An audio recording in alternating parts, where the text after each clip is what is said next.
PFA စုကိုတင်ပိုင်လိုက်တဲ့ Bruno နဲ့ရှင် Arsenal ဖန်တွေလာနိုင်နေကြတဲ့ Declan Rice ကပုံမုံလေးတမုံတတ်တာပါပဲ။ပြည်သူများလုံးမင်္ဂလာပါခင်ဗျာ။ပြီးခဲ့တဲ့ဘောလုံးရသည်က Manchester United တင်းရဲ့ကွင်းလယ်စစ်သူကြီး Bruno Fernandes အတွက်တော့တကယ်ကိုယူသွချင်းစရာကောင်းလောက်အောင်မြင်မှုတွေနဲ့ပြည့်နှက်နေတဲ့ရွှေအောင်ကာလကြီးတစ်ခုဖြစ်ခဲ့ပါသည်။ဒါပေမဲ့ဘောလုံးလောကမှာအမြဲတမ်းရှိတတ်တဲ့မနာလိုဝင်တုံမှုဆိုတဲ့ယောဂပိုးအပြည့်ရှိနေတဲ့လူတစုကတော့အခုချိန်ထိ Bruno ကို PFA စုနဲ့မထိုက်တန်ပါဘူးလို့မျက်စိစုံမိတ်ပြီးတော့လေလုံးထွားနေကြတော့ပါပဲ။တရရီစကားတွေကနေမင်းကြီးလင်းလန့်နေတာကိုမြင်လျက်သားနေအခုညဘက်ကြည့်ပါလို့အော်ဟစ်နေတဲ့အယူတယောက်ရဲ့စကားတွေနဲ့ဘာမှမကွာလာပါဘူး။အရင်ဆုံးခင်ဗျားတို့ရဲ့မျက်လုံးတွေကိုဖွင့်ပြီးဒီအချက်လက်တွေကိုတည်တည်ချာချာနားထောင်ကြည့်လိုက်ပါ။ Bruno တယောက်တည်းအိတ်ကတ်ထဲကိုထည့်သွားတဲ့ဆုတွေကတာမန်ဆုလေးတွေမဟုတ်ပါဘူး။အင်္ဂလန်ပရီးမီးယားလိမှာကစားနေတဲ့ကစားသမားတွေအိမ်မက်မရတဲ့အမြင့်ဆုံးဆုတစ်စိတ်တွေကြီးပါပဲ။ PFA Players Player of the Year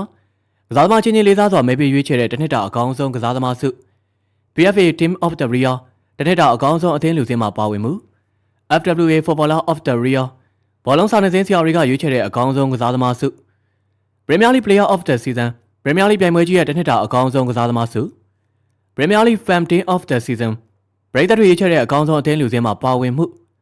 Summer Best Player of the Year မန်ယူရဲ့တစ်နှစ်တာအကောင်းဆုံးကစားသမားဆုဒီဆုတွေကိုကြည့်လိုက်ရင်ကစားသမားတွေကလည်းသူ့ကိုအတိအမှတ်ပြုတယ်ပရိသတ်တွေကလည်းရွေးချယ်တယ်ဘောလုံးကိုရေးလဲလဲနားလေတဲ့စာနယ်ဇင်းဆရာတွေကလည်းသူ့ကိုပဲနံပါတ်1ဖြစ်သတ်မှတ်ခဲ့ကြတာပါစင်မင်းထက်မှာရှိသမျှဆုတစ်စိတ်တွေအကောင်လုံးကိုတခြားဘသူ့ကမှမပေးဘဲနဲ့သူကြီးပဲတင်းကျုံယူသွားခဲ့တာပါကဲဒီလောက်ထိအင်္ဂလန်မှာပေးတဲ့ဆုတွေအားလုံးကိုတင်းကျုံယူပြစံချိန်တွေချိုးပြနေတာကိုတော့ Bruno က PFA ဆုနဲ့မထိုက်တန်ဘူးလို့ခင်ဗျားတို့ဘယ်ပါစက်နဲ့လာငင်းချင်ကြသေးတာလဲအန်ဟောပါဗျာအချက်လက်တွေကတောင်းတန်းကြီးလို့မမက်ရက်တည်နေတာကိုဗဇက်လေးတစ်ပေါက်ထဲနဲ့မှုတ်ထုတ်လို့ရမယ်ထင်နေကြတာလားဒီဆုတွေအားလုံးထက်ပိုပြီးတော့ကြောက်စရာကောင်းတဲ့အချက်ကတော့သူ့ရဲ့စွမ်းဆောင်ရည်ပါပဲပြီးခဲ့တဲ့ရာသီမှာ Bruno Fernandes က Premier League မှာဂိုးဖန်တီးမှု20ကြိမ်တိလှုပ်ဆောင်ပြပြီးတော့တမိုင်းအသစ်ရေးထိုးခဲ့ပါရီစဉ်းစားကြည့်သမှာတချို့ခွင်းလက်လူတွေတစ်သက်လုံးကစားတာတော့မှတရားတီကိုအစ်စ်10ကြိမ်ဖြစ်အောင်မနေရုံးကန်နေရပါရီ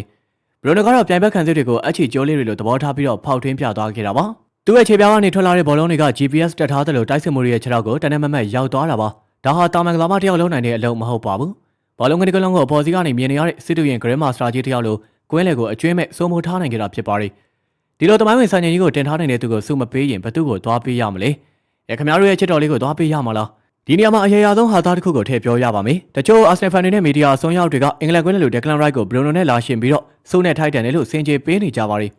ရွှေနဲ့ခဲကိုလာရှင်နေကြတာလား Declan Rice ဆိုတာအရေးချင်းရှိတဲ့ကွင်းလေခံစစ်ကစားသမား CDM တယောက်ဆိုတာကိုလက်ခံပါရီသူပြေးလွှားနိုင်တယ်ဘောလုံးဖြတ်ထုတ်နိုင်တယ်ဒါပေမဲ့သူက Bruno Fernandes နဲ့လာရှင်နေတာကကုန်တင်ကားကြီးတစ်စီးကိုတွားပြီးတော့ Ferrari ပြိုင်ကားကြီးနဲ့အမြန်နှုံးလာရှင်နေတယ်လို့ပါပဲDeclan Rice ကွင်းလေမှာဖြတ်ထုတ်နေချိန်မှာ Bruno ကဂိုးတွေဖန်တီးနေပါရီDeclan Rice ဘောလုံးကိုဘေးတိုက်ပေးပို့နေချိန်မှာ Bruno ကပြိုင်ဘက်နောက်တန်းတစ်ခုလုံးကိုပြိုလဲသွားစီမဲ့ Killer Pass တွေပေးနေတာပါ Bruno ကအသင်းရဲ့တိုက်စစ်အသက်ရှူပေါက်ဖြစ်ပြီးသူမပိုင်အသင်းရဲ့ကစားကွက်တစ်ခုလုံးရပ်တန့်သွားစေနိုင်တဲ့အထိကိုဩဇာကြီးမှာပါရီ